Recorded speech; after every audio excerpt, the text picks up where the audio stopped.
Tá bom. Queremos saudar a todos os rádio ouvintes da programação da Rádio Shekinah FM, com a paz do Senhor Jesus Cristo. Parafraseando o nosso pastor Jefferson Bugarelli, abaixo de Cristo, quem vos fala é o vosso irmão em Cristo, o vosso servo e conservo, pastor André Garcia. Estamos aqui nesta manhã para falar um pouco sobre este tema que o Senhor tem nos outorgado, nos revelado, nos dado, sobre Apocalipse, preparados para o futuro e para o presente. O livro do Apocalipse é um livro mistificado, é um livro que causa temores, é um livro que causa receios, medos, e até porque, não dizer em muitas igrejas, ele tem sido abandonado e esquecido, deixado de lado. Porém, a escatologia, cujo significado tem como luz a etimologia da palavra, o estudo das últimas coisas. Então, meus irmãos, é um tema atual, é um tema presente, é um tema que aqui em Mateus 24, Jesus disse que tudo isso que está acontecendo não deveria nos assustar. E nós temos visto que este sermão profético, o princípio das dores, ele tem deixado muitos apavorados. E aqui no livro de Mateus, capítulo 24, versículo de número 15 a seguir, diz assim: Portanto, quando virdes que a abominação da desolação de quem falou o profeta Daniel está no lugar santo, então os que estiverem na Judéia fujam para os montes. Quem estiver sobre o telhado não desça a tirar alguma coisa de sua casa. Quem estiver no campo não volte atrás a buscar as suas vestes. Mas ai das que estiverem grávidas e das que amamentarem naqueles dias. Orai para que a vossa fuga não aconteça no inverno, e nem no sábado, pois haverá então grande aflição, como nunca houve desde o princípio do mundo até agora, e nem jamais haverá. Se aqueles dias não fossem abreviados, nenhuma carne se salvaria, mas por causa dos escolhidos serão abreviados aqueles dias. Então, se alguém vos disser, olhai, o Cristo está aqui ou ali, não lhe deis crédito, pois surgirão falsos cristos, falsos profetas, e farão tão grandes sinais e prodígios, que, se possível fora, enganariam até os escolhidos. Prestai atenção, eu vou-lo tenho dito. Em outra versão diz, eu vou-lo tenho predito. Então, amados, nós lemos aqui, e eu quero começar explicando o versículo de número 20, aonde diz, orai para que a vossa fuga não aconteça no inverno e nem no sábado. Jesus disse isso, amados, porque era costume em Jerusalém se fechar os portões aos sábados, se trancavam as portas de Jerusalém, e ninguém podia entrar e ninguém podia sair. Eu imagino que esta lei que se fazia processar nos dias de sábado em Jerusalém, ela tinha um cunho religioso judaico acentuado em seu decreto e também uma ligação política abardada por Roma, e todo o vínculo histórico que possuía,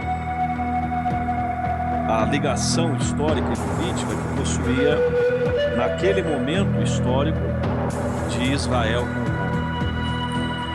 E quando Jesus disse também para que não se desse a fuga no inverno, é óbvio que naquela região montanhosa que ficava em toda a adjacência das cidades onde o povo de Israel e aqueles que se faziam ouvir das palavras do Senhor Jesus, todos os habitantes da circunvizinhança de todas as regiões que ali haviam, elas eram cercadas, evidentemente, por montanhas, por montes.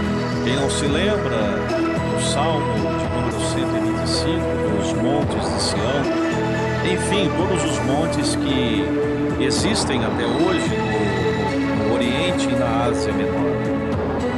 E no inverno o monte ele fica totalmente tomado pela neve, e dessa forma é impossível que alguém consiga obter guarita, obter socorro, obter de alguma forma um escape, uma fuga para o monte. Então Jesus disse isso, e nós vamos estar aqui neste dia trazendo apenas uma pequena parte, ou a primeira parte do nosso estudo, e se o pastor Bulgarelli abaixo de Cristo permitir e os ouvintes assim desejarem, nós vamos estar falando na sequência a segunda parte. Hoje nós vamos dar uma introdução deste assunto, deste tema, o Apocalipse revelado para o futuro e para o presente, preparados para o futuro e para o presente. Muito bem, meus irmãos, desde os 11 anos de idade eu tenho procurado com afinco estudar o livro do Apocalipse. Alguém pode me dizer que é curiosidade? Meu pai, sendo 50 anos da Igreja Católica, desejara muito em seu coração que eu me tornasse padre, e eu, ambicioso por ser um coroinha, já desde a minha tenridade almejava por estudar os livros da Bíblia, mas o livro do Apocalipse em especial sempre me saltou os olhos, me acalorou em desejo para que eu o estudasse. E eu me lembro que no ano de 2001, o pastor Bulgarelli, missionária Rosa, todos os ouvintes a largas distâncias e a curtas distâncias. No ano de 2001, um missionário do Equador veio aqui até a nossa cidade, e este missionário, ele é filho de um dos pastores pioneiros da Assembleia de Deus em Belém do Pará, um dos pioneiros da Assembleia de Deus que ali chegou no ano de 1910. E ele me trouxe uma profecia que por demasiado entrou e mexeu e abalou o meu coração, dizendo que Deus me chamava a falar das últimas coisas como um profeta do Apocalipse para a última hora. E eu me lembro que na época da minha conversão verdadeira ao Evangelho, com 14 anos de idade, eu ali sendo batizado no Espírito Santo, antes mesmo de descer as águas batismais, eu tive uma visão sobre a grande tribulação. Eu via na rua de minha casa passava uma rodovia, e esta rodovia que em 1994 não existia, mas hoje ela passa muito próximo à minha casa. Eu via como se nesses filmes que fala sobre a destruição da terra, os carros em engarrafados, parados, e pessoas descendo e corriam de cima para baixo, de um lado para o outro. E eu via que em frente à minha casa havia um salão que existe aqui em frente à minha casa até hoje. Porém, neste salão, nesta visão, ele não era jamais uma eletrônica como existe aqui hoje, mas um salão onde um homem com uma túnica branca e com aquele cachecol azul que os padres usam por cima das batinas, eu via naquelas cores a expressão de um homem que trazia o símbolo de uma estrela, a estrela judaica, e eu perguntava para ele após aquela reunião do que se tratava aquilo, e ele dizia, você vê a marca que está na minha testa? Eu dizia sim. Ele dizia, pois bem, eu sou um dos 144 mil, selados para pregar o juízo de Deus. E isso me deixou muito perplexo, me deixou muito angustiado, e aquilo mexeu comigo, né?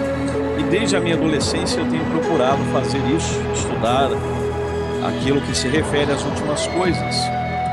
Depois que eu me tornei, fiz seminário, me tornei pastor e pregador, até mesmo como pregador avivalista, dando ênfase às missões, me esqueci um pouco deste tema e deste assunto, mas em sonho e em visão, eu como contava isso para o pastor Bulgarelli, alguns dias atrás o Senhor me revelava um trabalho e me revelava a imagem deste trabalho, um cartaz.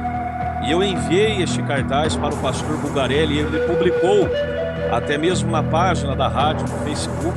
Depois você pode entrar lá e verificar. E eu, da medida do possível dessa revelação, eu coloquei lá esta imagem, esta visão mais próximo daquilo que eu tive. E onde eu tenho ido levar este trabalho e contado esta visão, o Senhor tem despertado vidas, pessoas têm se convertido, pessoas têm desviadas, têm voltado aos pés do Senhor, pessoas que estavam longe da chama viva do Evangelho, que haviam se esfriado na fé, até mesmo muitos cristãos têm se despertado por este trabalho que o Senhor tem nos dado. Oxalá que também isso se cumpra na sua vida, que o Senhor venha despertar aqueles que dormem dentre os mortos, porque os cavaleiros do Apocalipse já estão sendo soltos no calendário profético de Deus, e eles estão vindo sobre a terra. Eu me lembro que quando eu estava na cidade de Goiânia, fazendo a obra de Deus, eu tive uma visão onde eu enxergava o centro-oeste do Brasil, especialmente Goiás. Ali é chamado de Cerrado do Brasil. Ali não tem altos e baixos, ali não é um lugar de desníveis, de muitas montanhas. Ali é tudo plano. E eu olhava assim claramente a cidade de Goiânia, com mais de 1.500.000 pessoas, através de um monte que nós íamos orar ali, chamado Monte da Barrinha. E dali eu via a cidade plana, como qualquer um pode ver, mas de um momento para o outro, a minha visão daqueles prédios, daquela cidade, ela se apagou. E eu via como uma cidade que estava em chamas, mais ou menos como está ali naquela imagem que eu mandei para o pastor Bulgarelli. E eu via a cidade em chamas e pegando fogo, literalmente, uma escuridão terrível, muito forte, muito grande. E eu não conseguia mais ver a cidade, os prédios, não. Eu comecei a ver um cavaleiro preto que descia do céu. E esse cavaleiro descia do céu exatamente como diz a Bíblia, ele descia do céu com uma balança. E a Bíblia diz que este cavaleiro, ele trará fome sobre a terra. Então, meus irmãos, nós estamos vivendo o período onde todas as palavras de Jesus estão se cumprindo. E nós temos um relógio profético, que é Israel. Mas antes, eu quero corroborar, eu quero fazer menção àquilo que eu citei aqui, para que vocês possam confirmar aí em vossas casas, sobre os selos do Apocalipse, no capítulo 6, aonde nós temos os 4 cavaleiros, o branco no versículo 2, depois o vermelho no versículo 4, depois nós temos o cavalo preto no versículo 5, e ali nós temos a balança em sua mão. E esta balança em sua mão foi dado e ouvido pelo terceiro ser vivente. Diz no versículo 6 que uma voz foi ouvida dos 4 seres viventes, que dizia: uma medida de trigo por 1 denário, e 3 medidas de cevada por 1 denário, e não danifiques o azeite e o vinho. E não danifiques o azeite e o vinho. E não danifiques o azeite e o vinho. Amados, o azeite é a unção que Deus nos deu. É o selo do Espírito Santo. O vinho, na Bíblia, representa alegria, representa festa. Porém, está falando da medida do denário e 3 medidas de cevada. O denário era o salário de um dia de um trabalhador, ou seja, vai haver fome na terra. As crises que estão correndo por todo o globo terrestre, elas vão aumentar a cada dia. Por isso a Bíblia diz: prepara-te para encontrar com o Senhor Deus, o Senhor teu Deus. Eu espero que Ele seja o Senhor teu Deus. Meus amados, os sinais da volta de Jesus, quando Jesus voltará, será possível conhecer a data deste evento? O próprio Jesus responde. O que Jesus responde? Porém, daquele dia e hora ninguém sabe, nem os anjos dos céus, nem o Filho, mas unicamente meu Pai. Mas considerai isso: se o pai de família soubesse a que vigília da noite havia de vir o ladrão, vigiaria e não deixaria que fosse arrombada a sua casa. Por isso estai vós apercebidos também, porque o Filho do Homem há de vir a hora em que não penseis. Mateus 24, 36, versículo 43 e 44. O que diz a Bíblia? 1 Pedro 4 e 7. O fim está próximo, e já está próximo o fim de todas as coisas. Portanto, sede sóbrios e vigiai em oração. Eu sempre digo, irmãos, que os sinais nunca foram tão expoentes, nunca foram tão grandes, mas ao mesmo tempo a fé nunca foi tão grande. Que esta fé tem se esfriado. Pai contra filho, filho contra pai. E tudo isso é cumprimento. E tudo isso é cumprimento daquilo que está escrito nas Escrituras. Ou será que nós não estamos lendo isso neste momento? Ou será que nós não estamos lendo isso neste momento em que eu vos prego a palavra? Sim, nós estamos lendo. Mas você tem que despertar enquanto lê. Porque chegará um momento em que nós não poderemos mais ter a segunda oportunidade. O que diz a Bíblia? Prossigamos, aguardando a vinda de Cristo, o crente estará mais vigilante, mantendo-se longe do pecado e do engano. O objetivo é vigiar, servir de alerta para toda a igreja, principalmente para os crentes despercebidos. Jesus orientou-nos a ter cautela. O que significa se acautelar? Acautelar é pôr de sobreaviso, prevenir, precaver. Precisamos conhecer os sinais para ficarmos de sobreaviso. Que sinal haverá de tua vinda? Mateus 24, do 3 ao 14. O texto-chave de Mateus 24 é uma profecia, irmãos, com abrangência histórica e escatológica.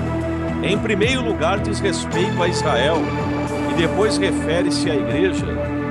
Sempre você tem que olhar a Israel e depois a igreja. 3 perguntas para Jesus. Em Mateus 24, 3, e estando assentado no Monte das Oliveiras, chegaram-se a ele os seus discípulos, em particular, dizendo: dize-nos, quando serão essas coisas? E que sinal haverá da tua vinda e do fim do mundo? Jesus prediz a destruição de Jerusalém no ano 70, depois de Cristo. O general Tito, com seus exércitos, entrou em Jerusalém e destruiu tudo, inclusive o templo. De fato, não ficou pedra sobre pedra. A profecia teve seu cumprimento literal. Falsos alarmes escatológicos, falsos alarmes da vinda de Jesus. No verso 5, falsos cristos. Nos quase 2000 anos de história do cristianismo, centenas de falsos cristos têm aparecido e enganado a muitos. Guerras, fomes, são as guerras pequenas e grandes que têm marcado com sangue o nosso planeta, que não podem ser determinadas como sinais evidentes da volta do Senhor Jesus. Elas se confundem porque muitas guerras têm se falado nos últimos anos. São mais de 16 guerras no mundo atualmente. E a Bíblia diz, o Senhor diz: não vos assusteis, porque é necessário que isso aconteça. Mas observe, ele ainda diz na sequência: mas ainda, não é o fim. Os sinais concretos, Mateus 24, versos 7 e 8. O princípio de dores, Mateus 24, versículo 8. A simultaneidade dos sinais. Há uma certa simultaneidade dos acontecimentos que envolvem os conflitos bélicos entre as nações, fomes, pestes e terremotos. A angústia na terra, versículo 8. Essa angústia está embutida no princípio das dores, sentida pela humanidade, especialmente pela Igreja de Cristo. Eu sempre digo que o maior sinal da vinda de Jesus, ele não está fora da igreja, mas está dentro da igreja. Jesus disse: por multiplicar-se a iniquidade, o amor de quase todos se esfriaria. Ora, que amor é este? Não é o amor eros que há no mundo, porque o mundo jaz o maligno. Não é o amor filos, o amor de amigo, mas é o amor ágape, de Romanos 5, derramado em nossos corações. E é este amor que está esfriando-se. E este é o maior sinal da vinda de Jesus. Existe uma perplexidade das criaturas diante dos sinais que se evidenciam na terra. Lucas 21, 25 e 26. Uma neurose coletiva, uma anestesia por osmose toma conta de toda a população. Descrédito na política, a desilusão dos valores morais, a desilusão do conceito da família, até mesmo leis agora trazidas pela senadora Marta Suplicy querem tirar o conceito, o termo pai e mãe do cartório aonde você registra o seu filho. Essa neurose coletiva mundial provoca desespero. Romanos 8 e 20, 22. É o pressentimento da chegada do fim, como diz Daniel 12:4. Nesses tempos de globalização mundial, da economia, nós vemos uma preocupação, é síndrome do pânico, é lugares ricos como o Japão, maior índice de suicídio mundial. As pessoas estão desassossegadas, muitos estocando alimentos, guardando comida. São guerras e rumores de guerras. É o século das guerras que passou, o século XX. Foram mais de 70 milhões de mortos, feridos e desaparecidos. A crescente tensão. Caminhamos para um grande conflito, que a Bíblia relata como o conflito do Armagedon, no Vale do Megiddo, aonde a Bíblia diz que o sangue dos cavalos, o sangue daquela guerra cairá e alcançará até o tornozelo dos cavalos, e precisará, numa estimativa futurística, de 7 meses para limpar este sangue, onde todas as nações e povos virão para pelejar contra Israel. Mas haverá um que descerá do céu, montado em um cavalo branco. Este sim é o cavaleiro da vitória. Na sua coxa escrita Rei dos Reis e Senhor dos Senhores. Ele vai descer do céu e com seus santos destruir com o sopro de sua boca o iníquo chamado Anticristo. O sonho da falsa paz e segurança, que em breve vai ser um socorro para todas as pessoas do mundo, através do chip 666, vai se transformar em destruição no dia que se chama Armageddon ou Armagedon. Mas o clamor por paz e segurança, ele não abrange apenas o presente, mas ele se transformará em destruição no futuro. Vivemos numa época em que é possível destruir o mundo inteiro em apenas uma hora, em apenas um tocar de dedo em um botão, e uma das Coreias pode eclodir a Terceira Guerra Mundial. Epidemias e fome, epidemia coletiva em diversos lugares do mundo, surgimento de vírus letais, gripe H1N1, vírus Ebola, vírus criados por acidente, vírus que são jogados na Síria, armas bioquímicas, biológicas, desolação na África, onde seus habitantes morrem por falta de alimentos. Está nos ouvindo agora o pastor Lucas Sondo, de Moçambique. Ele é testemunha disso que eu estou falando. É uma crise que gera desemprego. Cada vez mais pessoas morrem de fome, de AIDS. E a fome hoje atinge 1,3 bilhão de pessoas que vivem com menos de $1, de R$2 por dia. São 500 milhões de pessoas passando fome a cada dia no mundo. Segundo a Organização de Alimentação e Agricultura da ONU, 24 mil pessoas morrem por dia em causa da fome, em consequência da fome. Na África, a fome que tem uma terrível aliada, as guerrilhas que dificultam as operações de socorro. Em certas regiões da Índia Central, 77% da população vive em condições de miséria. Doenças cardíacas causam cerca de 350 mil mortes por ano no Brasil. Mais de 1 milhão de pessoas no mundo têm pressão alta. Mais de 8 milhões de adultos são diabéticos. Acidente vascular cerebral mata cerca de 6 milhões de pessoas. O câncer tem aparecido, aliás, cerca de 8 milhões de novos casos de câncer.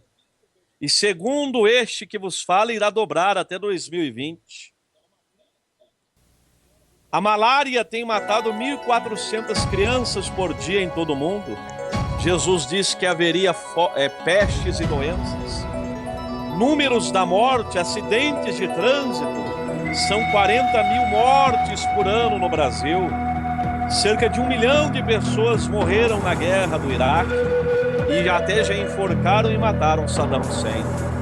Catástrofes mais frequentes e intensas. As catástrofes naturais alcançaram dimensões e frequências assustadoras. São cada vez mais dramáticas e se sucedem a intervalos cada vez menores. Veja em Lucas 21, 25, terremotos no século 21, no século 20, no século 19. 41 grandes terremotos já se passaram no século 20, 350 mil vítimas. No século 20 foram 96 grandes terremotos, 41 no século 19 apenas, com 2 milhões de vítimas fatais. Agora, já no século 21, são 300 mil vítimas. E o que dizer, irmãos, do aquecimento global? A Europa tem sido castigada por ondas de calor de até 40 graus centígrados. É como uma missionária disse certa feita em nossa igreja, que no final dos tempos, aonde é frio vai ficar quente. E aonde é quente vai ficar frio.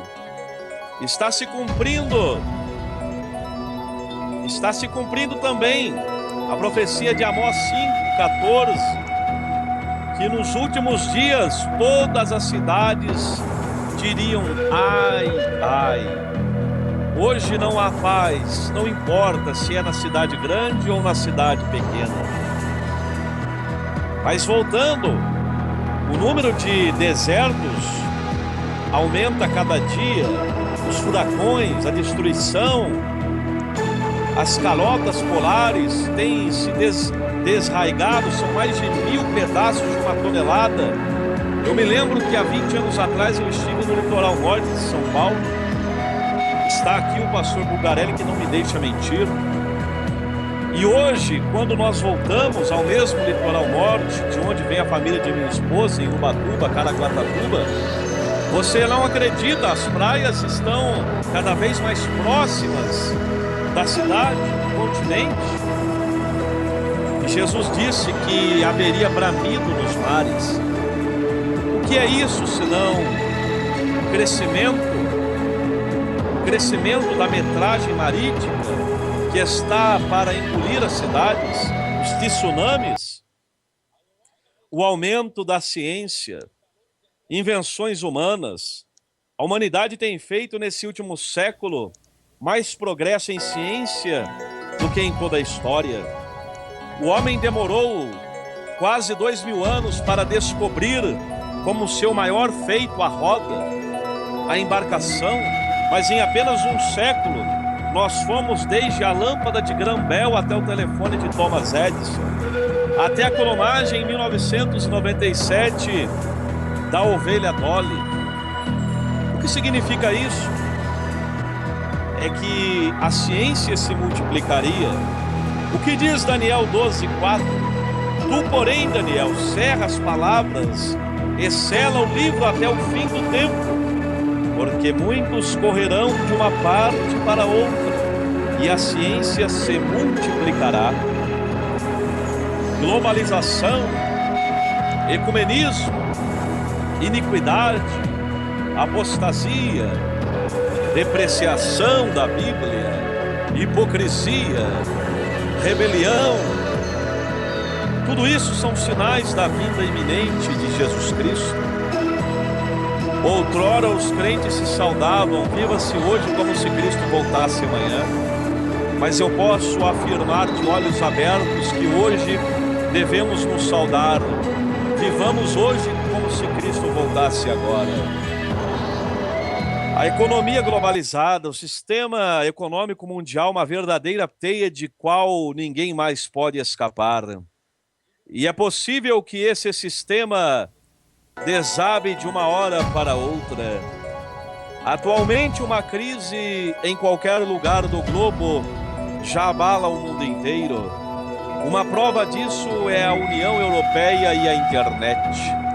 A ameaça de uma igreja mista. Esta igreja mista aparece na malfadada teoria do ecumenismo.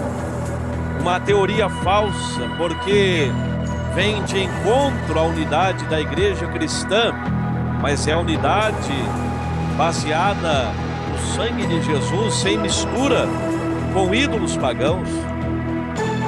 E é isto que as religiões, o plano de economismo, de ecumenismo mundial, PCM, é isso que ele tem almejado fazer para nos enganar. E é isto que nós temos visto, é isto que nós temos ouvido, é isso que nós temos vivido. Muitos cristãos haveriam de trair a igreja e desertá-la por causa da perseguição. Jesus disse: trair-se-ão uns aos outros. Isso refere-se àqueles que, para salvar a sua própria pele, entregar-se uns aos outros em detrimento da fé cristã. Jesus disse que haveria muitos escândalos.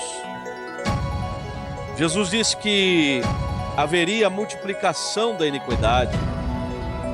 A palavra iniquidade na língua original, ela dá a ideia de coisas ilegais ou de uma liberdade sem lei que a controle.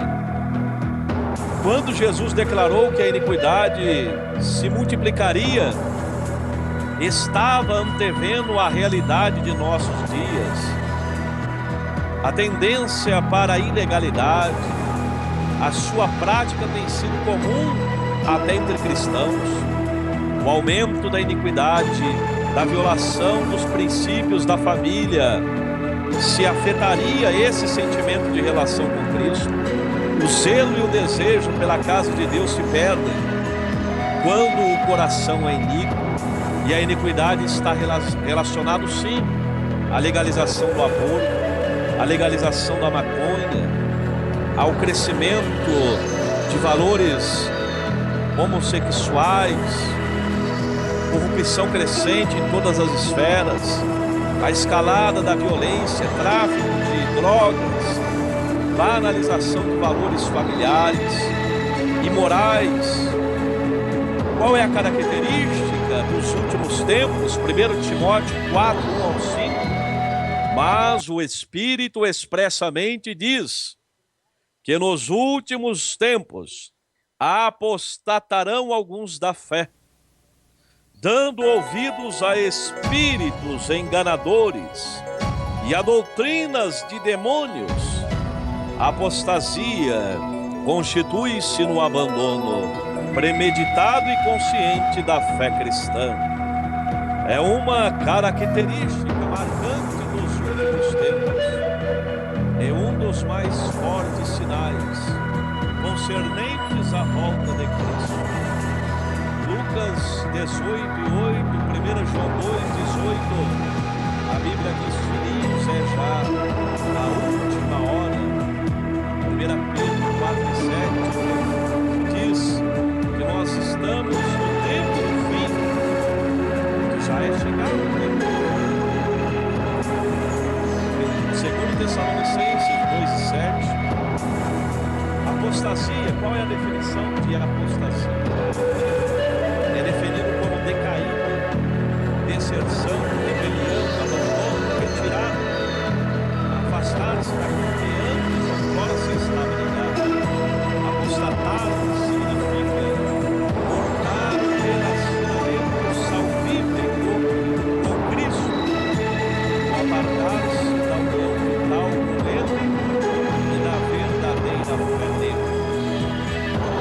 A apostasia é possível somente para quem já experimentou a salvação, a regeneração e a renovação pelo Espírito Santo.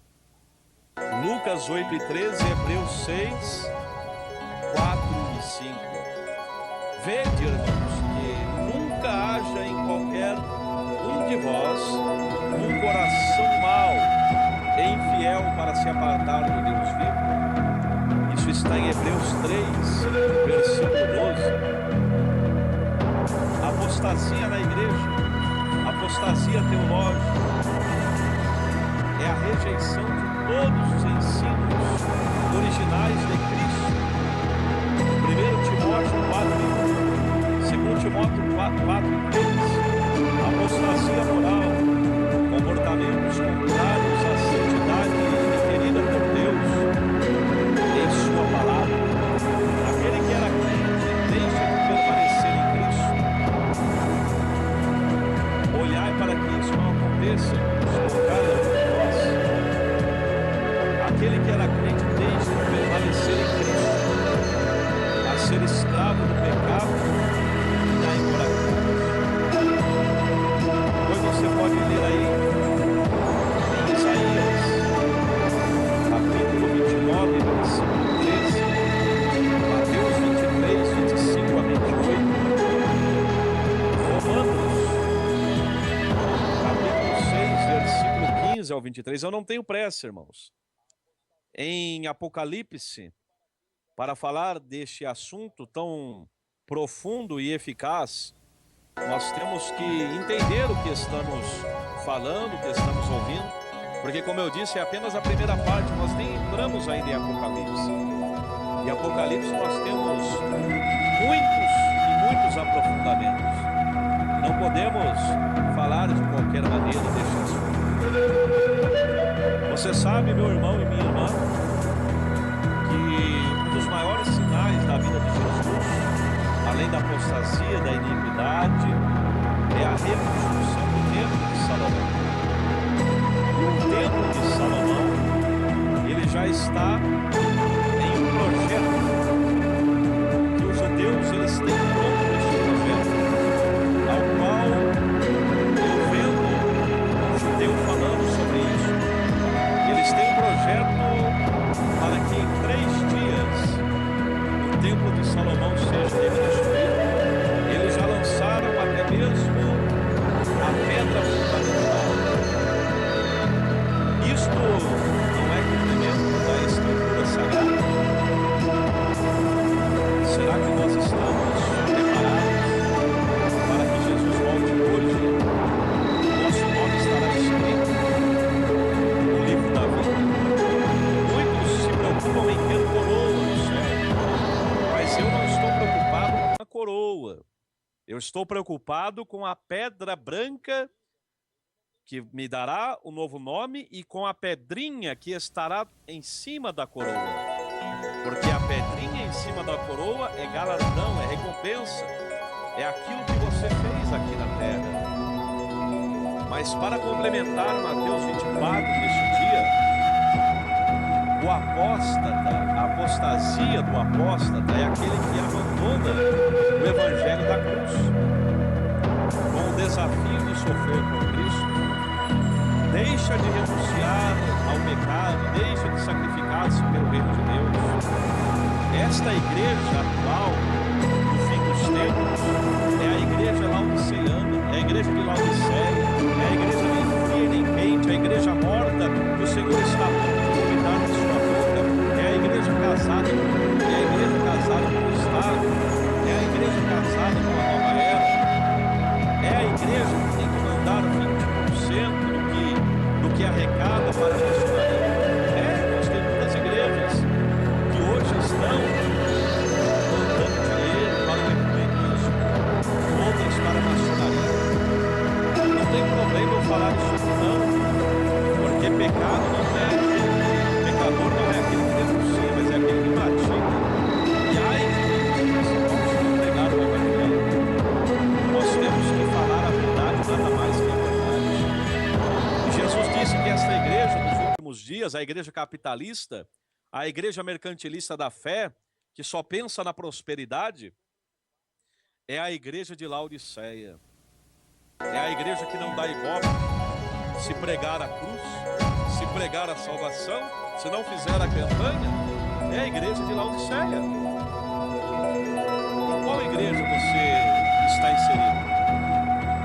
Esta igreja de Laodiceia é a igreja que desvaloriza a Bíblia. São as teologias neoliberais. Há crentes que não leem mais a Bíblia. Há crentes que não creem mais que a Bíblia é inspirada. Há seminários de teologia ensinando que a Bíblia não é inspirada, que ela contém erros. Outros estão negando a existência do inferno. Eu tenho um vídeo que você pode procurar na internet, no YouTube, chamado A Realidade do Inferno. O pastor André Garcia. Eu fiz 2 vídeos sobre isso, falando sobre a realidade do inferno. Nós temos distribuído um livro, O Inferno não é Brincadeira. O Iapoca é o juízo, de leste a sul, a oeste, de norte a sul do nosso Brasil. Falando sobre isso, alguns chegam a ensinar que a Bíblia não é a palavra de Deus, apenas a contém.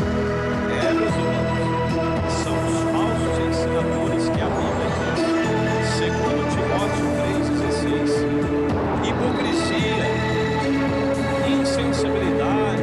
O que é hipocrisia? É impostura, fingimento, simulação, falsa devoção, falsa espiritualidade. É parecer e querer ser o que não é. Mas o Espírito expressamente diz que nos últimos tempos apostatarão alguns da fé pela hipocrisia de homens que falam mentiras. 1 Timóteo 4, 1 e 2. Hipocrisia, principais características. Os hipócritas gostam de ser glorificados pelos homens. Mateus capítulo 5, versículo 2. Pois os homens buscam a glória. Eles contribuem financeiramente, mas não são sinceros em sua contribuição para com Deus. Jesus condena os que assim procedem. Mateus 23, 23. Lobos fantasiados de ovelhas. Os hipócritas aparentam uma coisa, mas são outra. Fingem-se de cristãos, mas servem ao diabo. Fingem-se de santos, mas são pecadores inveterados. Estão na igreja, mas não fazem parte da igreja. Eles são denominacionais, denominacionólatras. Adoram o templo, adoram o louvor, adoram o culto, adoram o cargo possuem. São amantes do público, adoram tendo cargo, a posição naquele hall de membros, mas não amam as almas, não amam aqueles que precisam do Evangelho, amam apenas, como disse Paulo, os seus próprios ventres. Entraram na igreja, mas o Evangelho não entrou em suas vidas. Entraram no Evangelho, mas o Evangelho ainda não entrou em suas vidas. Suas intenções são malignas, são falsos profetas motivados por interesses egoístas e demoníacos, torcem e distorcem a palavra de Deus ao seu bel prazer. E eles injetam na vida da igreja um veneno mortífero e liberal, desvinculado com a santidade que Paulo pregara em suas 13 cartas, sem princípio divino, sem autoridade do Espírito. E aí eu me pergunto, que insensibilidade espiritual? O texto bíblico, ele é claro, ele é enfático. Apostatarão alguns da fé, tendo cauterizado sua própria consciência. Cauterizar, segundo o dicionário, é utilizar o ferro incandescente para destruir a sensibilidade de um tecido orgânico. Quando a consciência fica cauterizada, o homem age como os animais apenas instintivamente, tendo aparência de piedade. Paulo se refere àqueles que dizem ser crentes e aparentam santidade, porém não demonstram que foram libertos por Deus. O pecado, do egoísmo, da imoralidade.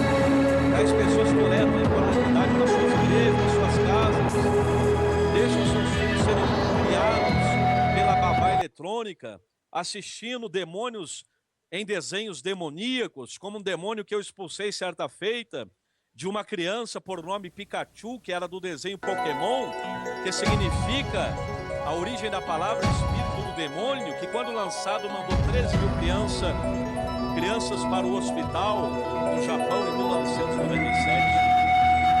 Mas isso é um outro assunto que nós tratamos no tema Mensagens Subliminares, mas que também faz parte do esfriamento de muitos crentes, de suas casas e famílias. resistem à verdade. Uma das coisas que identifica o falso mestre é que ele rejeita a verdade.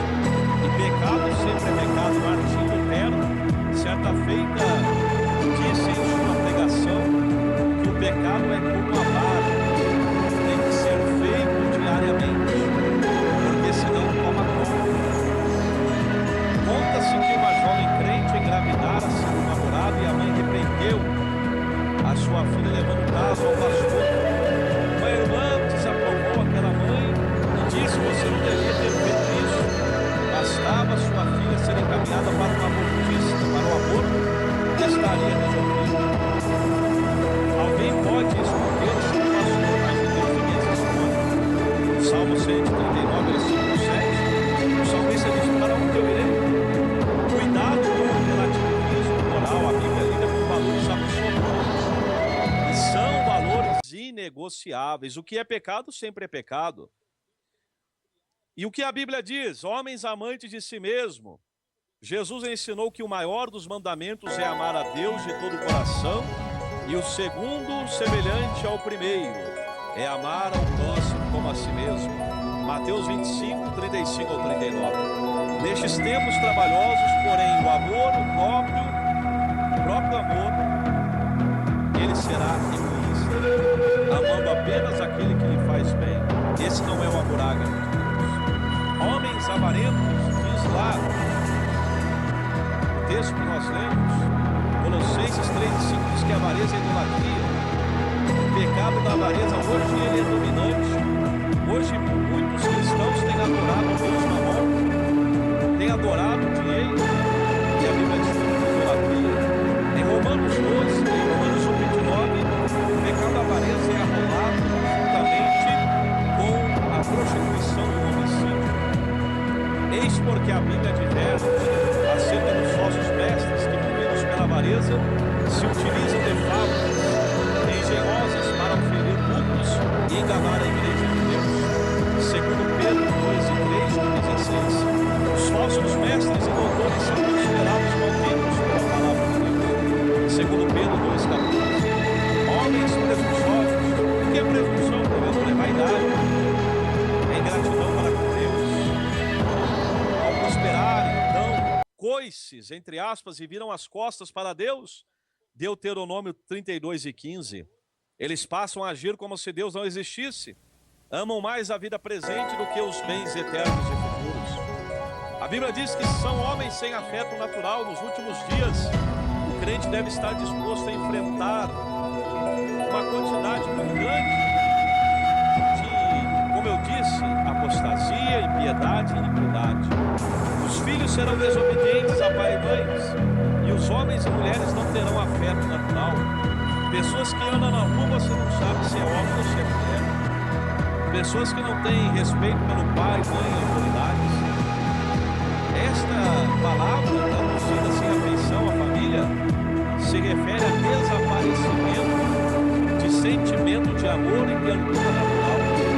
Falta esta demonstrada por uma mãe que rejeita o filho, enrola o filho num saco de lixo preto e coloca na lixeira da sua casa quando não joga no rio. Mata seu bebê por um pai que abandona a família. Os filhos que negligenciam o pai e a mãe abandonam o nascido. O amor ao dinheiro e aos prazeres. Estão em busca disso. Não trabalham para viver, mas vivem para trabalhar. Ser pai e mãe é verdade, é difícil. É um amor sacrificial, a criação dos filhos. Homens são nobres, mas pais, nos últimos dias amorosos, darão lugar cada vez mais a pais egoístas, desumanos, que abandonarão seus filhos.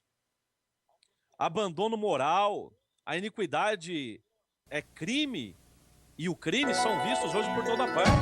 São tempos difíceis, declínio da moral, do caráter, lares desfeitos. Hoje 40 casamentos, 40 divórcios acontecem por hora, 40 casamentos se desfazem por hora, e mais de 100 mil por ano. Obsessão pelo sexo desenfreado, crescimento do pensamento herético, do ocultismo, no cinema, na televisão. As pessoas hoje estão recebendo o esoterismo nas novelas, nos filmes, nas músicas. Mas como eu disse, o nosso tempo já está, imagino que o nosso relógio é a nação de Israel. Jesus apontou o sinal da sua vida em Lucas 21, 27 a 30. E então verão o Filho do Homem numa nuvem com poder e grande glória.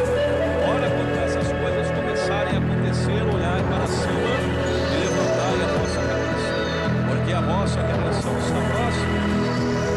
E Jesus disse em parábola: olhai para a figueira e para todas as árvores, quando já começam a brotar, vós sabeis vós, mesmos vendo-as que perto já está o verão está próximo. Perto já está o verão. Israel já aconteceu. Em 1948, Israel voltou a ser país, voltou a ser Estado. Jeremias 31, 35 e 36.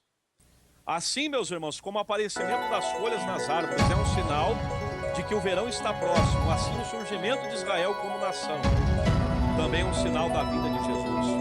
O retorno do povo judeu está descrito nesta parábola. Quando já os seus ramos tornam-se tenros e brotam as folhas, sabei que está próximo o verão. Igualmente, virdes todas estas coisas, sabeis que ele está próximo. Mateus 24, 33 e 34.